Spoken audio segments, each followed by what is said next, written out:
Hello everyone, welcome back for our history session. So, we were doing lesson number 2 from hunting, gathering to growing food. So far, we have learned that the early humans were hunter gatherers. They used to hunt animals for their food purposes and gather the forest products, which included some wild fruits, roots, nuts, seeds, and so on. Then we even learnt about what are sites. And one of the important sites that we discussed was about the Bhimbetka, where there are natural caves found, and that place is in present day Madhya Pradesh. Then we have also seen that those times or the Stone Age period is divided into three, which is the Paleolithic age, Mesolithic age, and Neolithic age. We have already discussed the details about these different time periods. Then we have even seen that man has used stone in different ways by making tools out of it. So maybe we have seen that he used the stone tools to cut the flesh and bones of animals, to scrape the bark of trees, and many other uses. Then we also have seen that what are habitation come factory sites. That is, habitation is the place where they resided or lived for a long period of time, and factory site was a place where they used to work or make different types of stone tools or weapons. And habitation come factory site, we can say that wherever they worked or wherever was their working site, the same place was used for their residence. So that is habitation come factory sites. Then we have also seen about some of the important archaeological sites of India. If you remember, we have seen that map which shows us different sites. They show us the megalithic sites, the Neolithic sites, as well as the Paleolithic sites. Some important early village which I told you about in Amgaon, which we will be studying in the coming chapters. We have also seen that there were some modern cities marked in that map as well, which is the present day Kolkata as well as Mumbai. So today we are just going to see how the environment started changing and what were the effects of that on the human beings. Now, as we know that we have discussed earlier that during the Mesolithic time period, the climatic changes or the environment started becoming a bit warm, and as a result of it, there it led to a development of grasslands. Many grasslands were seen around the subcontinent. Now, these changes actually took place some 12,000 years ago, and as it led to the development of the grassland, it also led in increase of number of the animals who were thriving on grass. So the animals such as sheep, deer, goat, cattle increased in number. We know that animals multiply fast, it multiplies rapidly. So, and they had a good amount of food, that is the grass, and so the number of animals started increasing. Now, as the number of animals started increasing, people started practicing herding and rearing of animals. They started taking care of animals. They started using these animals as their food in a large scale. And during this time period, even man observed how the different grains were growing naturally. So there were some edible grass grains which grew in those time periods, which were like wheat, barley, etc. So he keenly observed how these seeds are growing into the plants or into shrubs or into trees. And then he observed that when certain seeds fall down, they get buried under the soil. And then when it sprouts, we get a new plant, a new shoot starts growing from there. And maybe that has given him an idea to start agriculture.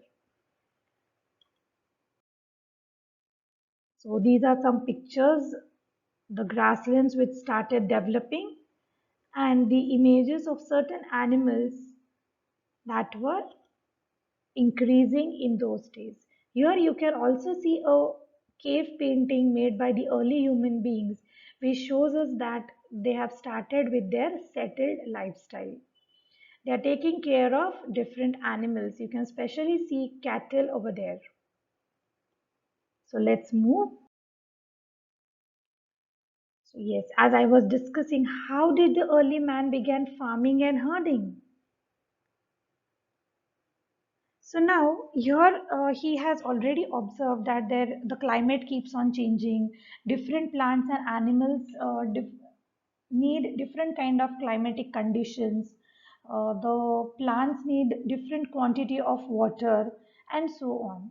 So these people have observed all these things in nature. They even started finding out places where they could get edible plants. And they observed how the seeds broke off the stalks, fell on the ground, maybe get buried under the soil, and how new plant sprouted from them. Perhaps they began looking after plants, protecting them from birds and different animals so that they could grow and the seeds could ripen. In this way, people became farmers. Now, it's also said that women, men, and children, or the early human beings, they could also be attracted and then tamed some animals, maybe by leaving food for them near their shelters. So, maybe the animals come to have the food, and then these human beings try to tame those animals. So, the first animal to be tamed was the wild ancestor of the dog. And later, people encouraged animals that were relatively gentle.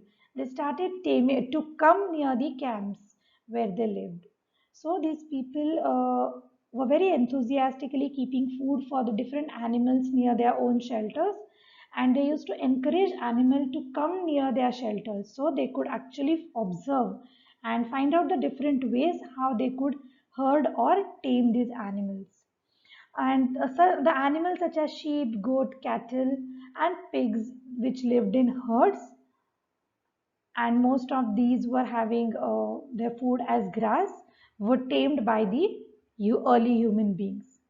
Often, people protected these animals from attacks by other wild animals, and this is how they started herding the animals.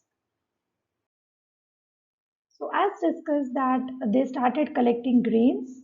Later, they started to grow crops and observe how the crops are growing. Then we also discussed that they started taming of animals, and because they started knowing the uses of different animals to them. Now there was a question in front of them that when we are getting such a good yield, where are we supposed to store it? What would be the different ways in which we can store these different grains and crops? And so they started storing it into the earthen pots and certain baskets which were woven by them by using the natural material which was available in their areas. They also termed animals as the store of food, or they started storing animals as food. It feels something weird, right? When we say that they're storing animals. But then here, storing of animals for their food is like they used to take a lot of care of their animals, which they reared or which was the job of those people, herding of animals. So they took a lot of care of those animals, and maybe the animals provided them with flesh, milk, and milk products. And so it said that they used to store animals as foods. And then, for example, as told you, they used to rear the sheep, pigs, and goats because these animals generally lived in a herd. Now, after they learned all these things, a new term that came was domestication. Now, what is domestication? So, here is the definition for you. Domestication is the process in which people grow plants and look after plants as well as animals. Now, domestication was a gradual process that took place in many parts of the world and it began about 12,000 years ago when the grassland started developing and human beings started their agriculture and moved towards the settled life. Some of the earliest plants which were domesticated were wheat and barley, and the domesticated animals in the earlier time was sheep and goat. And yes, obviously, the wild ancestor of the dog was most important because it was the first animal to be tamed. And these dogs would often help early human beings to protect other animals from the wild and dangerous animals that were all around the area. Then there is some question that strikes our mind or comes to our mind very often. How are archaeologists find out about the age of certain things that are found, which actually belong to more than 5,000, 10,000, or more than that, right? So carbon dating is one method which these archaeologists or historians depend on to find out the age of a particular artifact. So now what is carbon dating exactly? Carbon dating is a process wherein they measure the amount of radioactive carbon or say C14 in the fossils.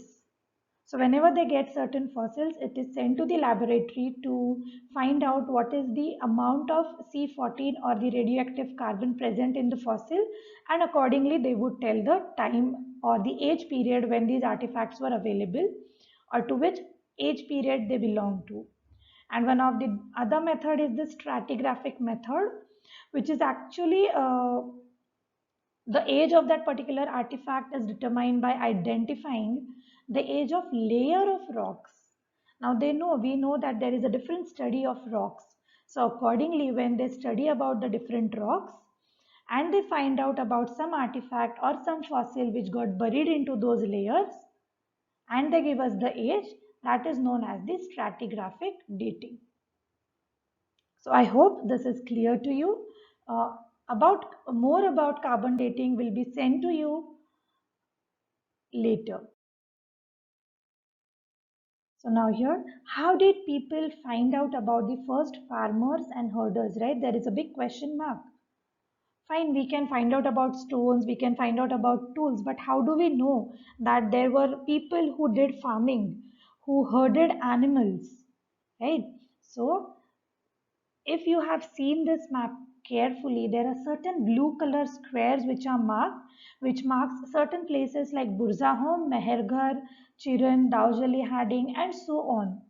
So these were the places probably where archaeologists have found the evidence of early farmers and herders. And now the question was how? So some of the different types of grains or bones of animals which was found on these places were studied carefully by the scientists. Even if the grains were half burnt, which were found near these places, was studied carefully, and then the scientists and archaeologists have came to a point or a conclusion that yes, these were certain places or the Neolithic sites which are marked in this map were the places where we have found the evidence of early farmers and hunters. And yes, these were the places where actually agriculture was practiced, herding of animals was practiced, right? See the map carefully because after our last session, we would actually start with an activity based on this map. So I hope till now, whatever I have discussed with you is clear in your minds. If you have any doubts, any queries, do note it down and you can ask me your questions when we meet. So that is all from my side for today. Thank you, dear students. Have a nice day and most important, stay at home, stay safe.